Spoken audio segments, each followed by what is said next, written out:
Hello everyone, very good evening. So let us continue our yesterday's lecture. Last lecture में we were discussing about asymptotes और मैंने आपको दो curve की equation दी थी और कहा था कि आप मुझे इनके एसिम्प्टोट्स लिख के बताइए. तो क्या सभी ने उन कर्व के एसिम्प्टोट्स की इक्वेशन निकाल ली? जो दो इक्वेशंस मैंने आपको दी थी, first one was I gave you a function which was y cube equals to x square plus 2, x square plus 3, sorry.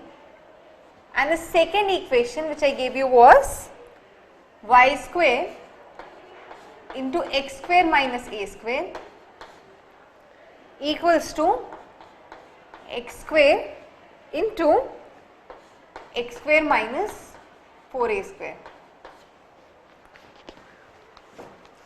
और मैंने आपसे कहा था कि आप इन दोनों कर्व्स के एसिम्प्टोट्स निकाल के मुझे बताइए. तो क्या सभी ने इन दोनों इक्वेशंस को सॉल्व कर लिया? क्या बताएंगे इन दोनों कर्व्स की एसिम्प्टोट्स क्या मिली? या फिर एक काम करते हैं, हम बहुत ही जल्दी से very quickly let us solve these two. So वही हमारा स्टैंडर्ड प्रोसीजर फॉलो करेंगे. y cube equals to x square plus 2. So what is the standard procedure says? Highest degree term को 0 से इक्वेट करो. So we will equate y cube equals to 0. So what I get is y equals to 0, एक factor. So what would be the asymptote corresponding to it? Corresponding asymptote would be y equals to c. अब what we will do, हम y की value यहाँ से इसमें substitute करेंगे तो y is equals to c. So we will put c cube equals to x square plus 3. Now what does it says? Equate the coefficient of highest degree term to 0. So highest degree term is x square. Coefficient is 1. So we will equate 1 equals to 0, which is not possible. So this is giving us some result which is not feasible, which means this curve does not have an asymptote. So I get this curve does not have an asymptote. No asymptote exists for this curve. Now let us solve the next part. Next question. Next was y square x square minus a square into x square minus 4a square. हमें इस curve के लिए asymptote लिखने थे. Let us solve this one. We get y square x square minus y square a square equals to x to the power 4 minus 4a square x square. Okay, so highest degree term यहाँ पे क्या हो गई? y square x square और x to the power 4. So let us equate this to 0. So I get y square x square minus x to the power 4 equals to 0 and this is equals to x square into y square minus x square, which is y minus x into y plus x equals to 0. So we got 3 factors here. So what would be the asymptotes? Corresponding asymptotes यहाँ से हमें मिलेगा एक x square equals to 0 और I can say x equals to 0. Let us say the first asymptote is x equals to c1. The second one would be y minus x equals to c2 and the third one would be y plus x equals to c3. So यहाँ से पहले वाले से x की value हमें मिली c1, second वाले से हमें x की वैल्यू मिली y minus c2 equals to x और थर्ड वाले से हमें मिला x equals to minus y plus C3. सब एक एक करके हम x की ये वैल्यूज इक्वेशन में सब्स्टिट्यूट करेंगे और C1, C2 और C3 की वैल्यू फाइंड आउट करेंगे. So let us first substitute x equals to C1 in the equation. So what do I get? I get is y square x square की जगह will put minus C1 square minus y square a square, this is equals to minus c1 to the power 4 minus 4a square minus c1 square. When we will solve this, we will get c1 square equals to a square or c1 is equals to plus minus a. I hope ये तो आसान सा question था. ये वाला इसकी asymptotes सबने निकाली ली होगी. For first case we get c1 is equals to plus minus a.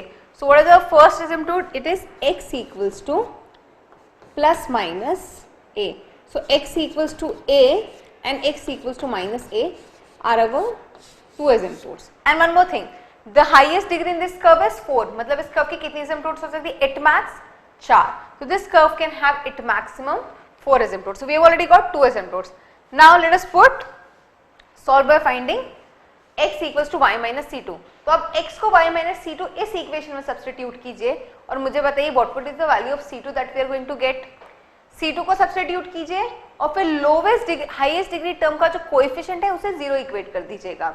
सो यहाँ पर जैसे हाईएस्ट डिग्री टर्म हमें मिलने वाली थी y स्क्वायर, तो that was minus c1 square a square. So यहाँ से हमें मिल गया था a square equals to c1 square और c1 equals two plus minus है. अब आप सेकेंड वाले में बताइए क्या मिलेगा. x को y माइनस c2 सब्स्टिट्यूट कीजिए इस इक्वेशन में और हाईएस्ट डिग्री टर्म के कोएफिशिएंट को 0 से इक्वेट करिएगा.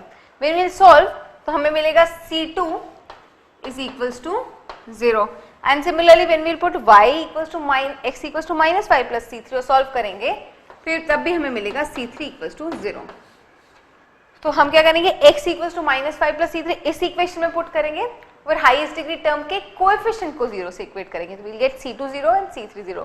सो the other two asymptotes would be y equals to x and y equals to minus x. So इस कर्व की 4 एसिम्पटोड्स क्या हुई, x equals to a, x equals to minus a, y equals to x and y equals to minus x. So in this case this curve is having 4 asymptotes and in this case our curve was not having even 1 asymptote. So इसमें at max 4 asymptotes हो सकती थी और curve के पास चारों asymptotes थी. और यहाँ पर the curve was eligible to have 3 asymptotes because the highest degree is 3 but it does not have even 1. So it is not necessary that a curve will always have an asymptote. Depending upon what is the equation of the curve, a curve might or might not have an asymptote. So asymptotes का topic अब सबको clear है? किसी को भी कोई doubt? What are asymptotes? Tangent to the curve at infinity. The definition is clear. How to determine an asymptote of a curve? Is that perfectly clear? Okay. So now let us discuss our next topic, that is how to find tangents to a curve. Tangents कैसे निकालते हैं ये तो हम application of derivative discuss करते time देख ही चुके हैं. Everyone knows how to find tangent of a curve. In this we will just see कि किस तरीके से हम tangents की मदद से curve tracing आसानी से कर सकते हैं. So how would be tangents helpful in determining the average or the rough graph of a curve? So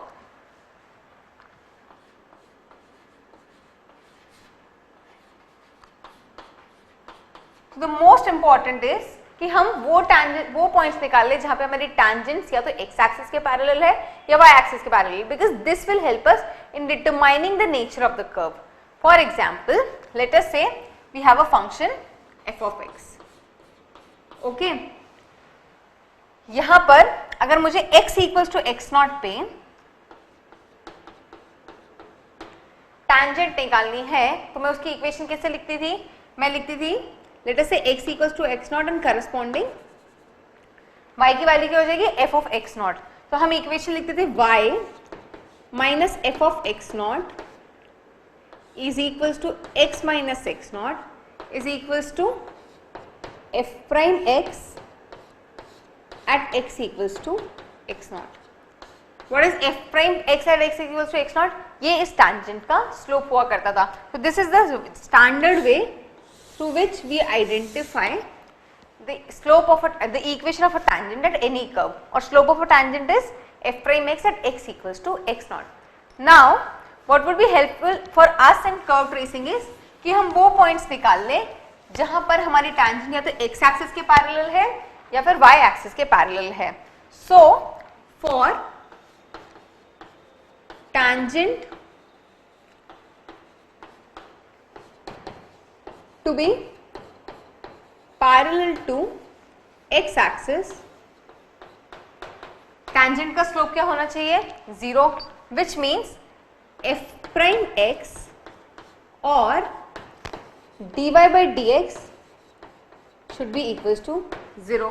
मतलब कर्व की इक्वेशन में जहां भी dy by dx 0 हो जाएगा वहां पे tangent will be parallel to x axis, and for tangent to be parallel to y axis, I'll say dy by dx or f prime x should be equals to infinity, or in other words I can say dx by dy would be 0 is equals to 1 upon f prime x. This should be 0. So for tangent to be parallel to x axis, dy by dx should be 0, and for tangent to be parallel to y axis, dx by dy should be equals to 0. सभी को clear है कि किस तरीके से हम tangents parallel to x axis और parallel to y axis determine करेंगे. एक एग्जाम्पल की हेल्प से इसे और आसानी से देख सकते हैं. Let us say we have a curve whose equation is x square plus y square plus 4x minus 4y equals plus 2 equals to 0. मुझे इस कर्व के इस इक्वेशन के लिए बताइए कि किन पॉइंट्स पर टेंजेंट x एक्सिस के पैरेलल होगी और किन पॉइंट्स पर टेंजेंट y एक्सिस के पैरेलल होगी. What is the way? सबसे पहले we have to find f prime x. तो let us find f prime x for this equation.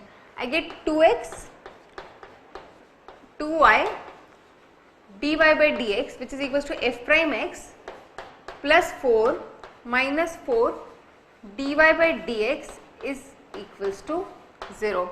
So I can write this as 2x plus 4 will be equals to dy by dx 4 minus 2y.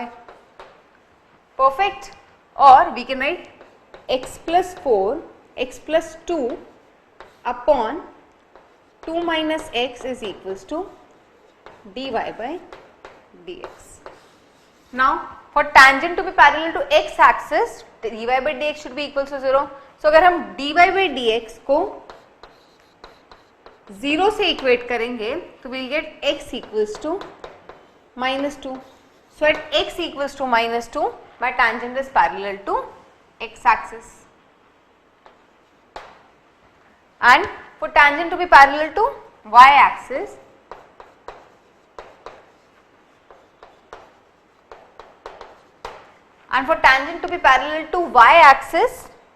क्या होना चाहिए? dx by dy should be equals to 0. So for tangent to be parallel to y axis, I get dx by dy equals to 0, which means 2 minus 5 upon x plus 2 should be equals to 0, which means y should be equals to 2. So I get at y equals to 2, my tangent is parallel to y axis. अब यहाँ पे -2 रख के y coordinate निकाल दीजिए और यहाँ पे 2 रख y को 2 रख के x कोऑर्डिनेट निकाल दीजिए. सबको समझ में आ रहा है कि किस तरीके से we can say कि किन पॉइंट्स पर tangent x एक्सिस के पैरेलल और कहाँ पे y एक्सिस के पैरेलल है. और जब हम कर्व ट्रेस करेंगे तो how is this going to be helpful? अब देखते हैं इसकी हेल्प से हम किस तरह से किसी भी इक्वेशन का कर्व आसानी से ट्रेस कर सकते हैं. For example let us consider this equation x square upon a square plus y square upon b square equals to 1. We all know this is the equation of a standard ellipse और इसीलिए हम इसे आसानी से plot कर सकते हैं. But in case अगर हम ये नहीं जानते तो how will we plot the equation of this curve? सबसे पहले तो हम सिमेट्री चेक करते हैं. What I can see here is this has even powers of y, and it's only even powers of y, which means this curve is symmetrical about x axis. It even has only even powers of x, which means this curve is even symmetrical about y axis. What I get is this curve is symmetrical about x axis as well as y axis. तो पहला point तो मैं यहाँ पे लिख सकती हूँ, the curve is symmetrical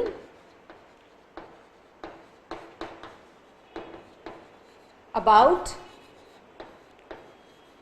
x axis and y axis. Does this curve passes through origin? I'll say not, because यहाँ पे एक कांस्टेंट टर्म है, so this curve will not be passing through origin. तो tangent at origin निकालने का तो question ही नहीं पता होता. Next, tell me what are the points in which this curve intersects x axis and y axis. X axis का intersection निकालने की we'll put y equals to 0. So what we will get? X square upon a square equals to 1, which means we'll get x equals to plus minus a. तो what I'll say is a comma 0 और minus a comma 0 पे it intersects x axis और y axis को कहाँ पे intersect करेगी? 0 comma b और 0 comma minus b पे it is going to intersect y axis. Third, मुझे इस कर्व की रेंज पता करके बता दीजिए. x square upon a square plus y square upon b square equals to 1. So we will get x square upon a square equals to 1 minus y square upon b square. इसी को analyse करके हम इस curve की range में निकाल सकते हैं, but I don't think कि इस केस में इतना सिग्निफिकेंट होगा. Next let us try to find out the asymptotes for this curve. So we'll get x square upon a square plus y square upon b square equals to 0. Highest degree term इसी को equate करके निकालेंगे. But what we will see is when we solve this, this curve does not have any asymptote. It is not going to possess any real term factors. So it is not going to have any real asymptotes. Because हम क्या लिखेंगे, x square upon a square plus y square upon b square equals to 0. और इसको factorise कैसे करेंगे, x plus a, देखिए हमें मिलेगा x square upon a square plus y square upon b square equals to 0. तो मैं इसे फैक्टराइज कैसे करूंगी, मैं लिखूंगी x upon a plus iota y upon b into x upon a minus iota y upon b. तो दोनों factors जो मिलेंगे वो इमेजिनरी मिलेंगे, x upon a equals to iota y minus b और x upon a equals to minus iota y minus b. What I am getting is कि this curve does not possess any real asymptotes. तो इस curve के पास asymptotes भी नहीं है. अब check करते हैं tangents कर्व के लिए, देखते हैं कि किन पॉइंट्स पे tangent x एक्सिस के पैरेलल होगी और किन पे y एक्सिस के पैरेलल होगी. तो tangents पता करने के लिए what we will do, सबसे पहले हम dy by dx निकालते हैं. तो I get 2x upon a square plus 2y into dy by dx upon b square is equals to 0. Solve करूंगी तो I'll get x upon a square into b square upon y. This will be equals to dy by dx. Now for tangent to be parallel to x axis, dy by dx should be equals to 0. So dy by dx को हम 0 put करेंगे तो I'll get minus x b square equals to 0, which means at x equals to 0, tangent is parallel to x axis. Okay और अगर हमें y axis के parallel tangent चाहिए तो हम क्या करेंगे, dx by dy को 0 के इक्वेट करेंगे. तो I'll get a square y equals to 0, which means at y equals to 0, tangent parallel to y axis. Okay so हमें मिला x equals to 0 और y equals to 0 पे tangents x और y axis के respectively parallel है. x equals to 0 और यहाँ पे इक्वेशन में रखेंगे तो हमें y की क्या मालूम मिलेगी, x equals to 0 मतलब इंटरसेक्शन विद y एक्सिस जो हम निकाल चुके हैं. सो आई गेट 0, b और 0, माइनस b जो कि y एक्सिस के इंटरसेक्शन पॉइंट्स हैं. यहाँ पे tangent is parallel to x axis. Okay and यहाँ पे tangent is parallel to y axis. So अगर मैं ग्राफ प्लॉट करने जाऊं तो what I get is कि if this is a comma 0, this is minus a comma 0, this is 0 comma minus b and this is 0 comma b. तो मैं जानती हूं कि यहाँ पे जो tangent है वो y एक्सिस के पैरेलल होगी तो कर्व कुछ ऐसा होगा, यहाँ पे भी y एक्सिस के पैरेलल होगी तो कर्व कुछ ऐसा होगा, यहाँ पे x एक्सिस के पैरेलल होगी तो कर्व कुछ ऐसा होगा और यहाँ पे भी x एक्सिस के पैरेलल होगी तो कर्व कुछ ऐसा होगा. So ultimately what I will do is I will join these points.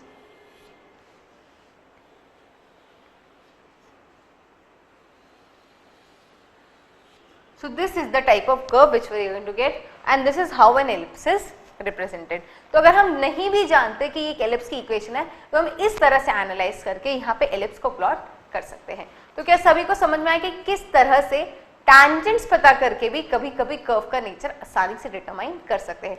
Is everyone perfectly clear with this? Okay.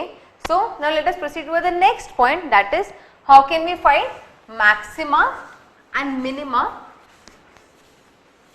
for a curve and how it can be used to determine the nature of a curve. Now let us see how to determine point of maxima and minima for a curve. So I think after studying application of derivatives everyone knows कि हम किसी भी curve के लिए maxima और minima का point कैसे निकाल सकते हैं. Let's discuss it in very brief. For example we have a function y equals to f of x which is determined in the range in the domain let us say a comma b. so इस curve के लिए critical points कहाँ कहाँ पे हो सकते हैं. या तो वो पॉइंट जहाँ पे f प्राइम x 0 हो या फिर नॉट डिफाइंड हो या फिर एंड पॉइंट्स. सो कर्व का मैक्सिमा और मिनिमा या तो उन पॉइंट्स पे होगा जहां पे f प्राइम x 0 हो या फिर जहां पे f प्राइम x डिफाइंड ही ना हो या फिर उसके एंड पॉइंट्स पे. तो इन तीनों पॉइंट्स को हम कहेंगे क्रिटिकल पॉइंट्स और किसी भी कर्व का मैक्सिमा या मिनिमा इन्हीं क्रिटिकल पॉइंट्स पे से कहीं एग्जिस्ट करेगा. नाउ सो लेट अस से कि f prime x is completely defined in the interval and we have f prime x equals to 0 at some points. तो अब इन पॉइंट्स में मैक्सिमा है या मिनिमा है ये हम कैसे डिटरमाइन करेंगे. we will do is we will find f double prime x. if double prime x is greater than 0 then we will have a minima and if f double prime x is less than 0 we will have a maxima. और इसी को अगर हम generalise करें तो हम ये कहेंगे कि ऑड डिफरेंशियल हमेशा 0 हो और उसके रिस्पेक्ट में अगर next even differential greater than 0 है तो हमें मिलेगा मिनिमा और वही इवन डिफरेंशियल अगर लेस देन 0 है तो हमें मिलेगा मैक्सिमा. अब इसके हेल्प से हम कर्व का नेचर कैसे डिटरमाइन करेंगे देखते हैं. लेट अस से हमारे पास एक कर्व है y equals to x square minus 4x plus 3. अगर मैं इसे सॉल्व करूं तो what I get x minus 3 and x minus 1 as the roots of this equation which means कि अगर मैं प्लॉट करूं तो 1 और 3 पे ये कर्व जो है ये एक्स एक्सिस को इंटरसेक्ट करने वाला है. नाउ अब ये कर्व कैसा होगा. Will it be concave upward और will it be concave downward. मतलब कर्व का नेचर कैसा होगा ये हम कैसे डिटरमाइन करें. इसे हम या तो कॉन्केविटी की भी हेल्प से डिटरमाइन कर सकते हैं which will be discussing in next topic और we can define it with the help of maxima और मिनिमा इवन. सो मैक्सिमा या मिनिमा निकालने के लिए let us find dy by dx. So I get dy by dx equals to 2x minus 4. dy by dx 0 कब होगा x equals to 2 पे. Okay x equals to 2 पे dy by dx would be equals to 0. Now let us see कि वहां पे हमें maxima मिलेगा या मिनिमा मिलेगा. So let us find d square y by dx square. we get d square y by dx square as 2 which means at this point we will get a minima which means x equals to 1 और 3 के बीच में 2 है और यहाँ पे हमें curve के लिए मिनिमा मिलने वाला है. तो कर्व कुछ ऐसा बनेगा क्योंकि हमें 2 पे मिनिमा चाहिए और 2 के अलावा कहीं पे भी मैक्सिमा या मिनिमा कुछ नहीं होने वाला. तो कर्व कुछ इस तरीके से बनेगा और हम इसे ऐसे भी प्रूव कर सकते हैं. जब x माइनस इन्फिनिटी टेंड कर रहा है तो भी y इन्फिनिटी की तरफ टेंड करेगा. x प्लस इन्फिनिटी की तरफ टेंड कर रहा है तो भी y इन्फिनिटी की तरफ टेंड करेगा. सो यहीं से हम देख भी पा रहे हैं कि कर्व इज कॉन्केव अपवर्ड्स. इसको डिटरमाइन करने का एक और तरीका है which we'll see in the next discussion but right now you are getting कि हम कॉन्केविटी भी इसकी हेल्प से आसानी से डिटरमाइन कर सकते हैं. इसकी जगह अगर कुछ ऐसा होता लेट अस से एक क्यूबिक इक्वेशन होती. लेट अस से यहाँ पे होता 1 यहाँ पे लेट अस से यहाँ पे होता a b और c और हमें मिलता कि किसी पॉइंट लेट अस से m और n पे हमारे क्रिटिकल पॉइंट्स हैं और हमें कहते हैं कि m पे जो है वो मैक्सिमा है और n पे जो है वो मिनिमा है. तो हम कैसे डिटरमाइन कर्व बनाते. कर्व फिर कुछ ऐसा बन जाता. हम देख लेते हैं आसानी से कि m पे हमें मैक्सिमा बनाना है तो कर्व को ऐसा होना पड़ेगा दैट इज कॉन्केव डाउनवर्ड्स और सिंस n पे मिनिमा है तो कर्व को यहाँ से कॉन्केव अपवर्ड्स होके ऐसे ऊपर जाना पड़ेगा. So this with the help of this we can easily determine the nature of graph specially उन केसेस में जब ग्राफ के रूट्स हो. तो ये पॉइंट सबको क्लियर है. एवरीवन इज परफेक्टली क्लियर कि कर्व का मैक्सिमम और मिनिमम कैसे निकाल सकते हैं? एक क्वेश्चन आप मुझको सॉल्व करके बताइए. लेट अस से we have a curve whose equation is x cube minus 6x square plus 11x minus 6. अब मुझे इसके लिए मैक्सिमम और मिनिमम निकाल के बताइए. So curve is x cube minus 6x square plus 11x minus 6.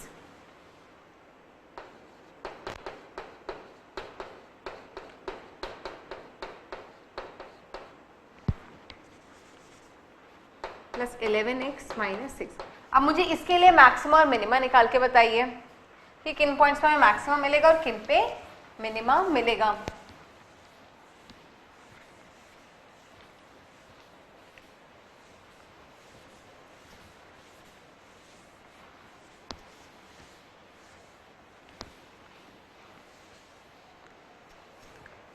The process is still the same. First point dy by dx 0 पे equate करके क्रिटिकल पॉइंट्स निकालिए और फिर देखिए कि उन क्रिटिकल पॉइंट्स पे d square y by d x पे या तो पॉजिटिव है या नेगेटिव है. Depending upon will get maxima या मिनिमा. सो आसान सा क्वेश्चन है. D y by d x क्या निकलेगा? Will get d y by d x as 3x square minus 6x and what would be d square y by d x square plus 11 sorry and d square y by d x square क्या होगा? It would be 6x minus 6 which is 6x minus 1. अब यहाँ से मुझे बताइए, यहाँ से वो पॉइंट्स निकाल देंगे जहाँ पे dy by dx 0 होगा और उनकी वैल्यू यहाँ पे पुट कर लेंगे तो विल गेट वहाँ पे मिनिमा मिलना है और कहाँ पे मैक्सिमा मिलना है. सो ये पार्ट सबको क्लियर है? How can we find maxima and minima for a curve? Now next, let us see how can we find concavity of a curve.